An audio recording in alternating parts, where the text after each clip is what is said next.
কবিতাৰ শিৰোনাম হেৰ' বিপ্লৱী বিদ্ৰোহীবীৰ কবি কলাগুৰু বিষ্ণুপ্ৰসাদ ৰায়। হেৰ' বিপ্লৱী বিদ্ৰোহীবীৰ তুল তোৰ অৱনত শিৰ। অতদিন কিয় তই আছিলি সুসুপ্ত পৰপদানত নিৰ্যাতিত নিপীড়িত দলিত পতিত।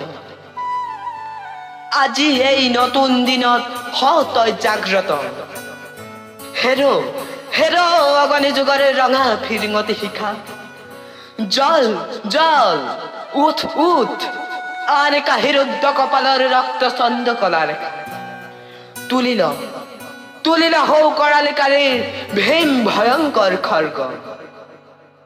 ভাং ভাং ভাং ভাং কাৰাৰ কপাল শত অভিশাপপূৰ্ণ এই দুখময়ী দুৰ্গ। এই ৰাম নয়ন ভিৰাম কৃষক জনক সূতা। গোসানী লখিমী সীতা তোৰ অভিচ্ছিতা তোৰ শকতিত সুৰক্ষিতা।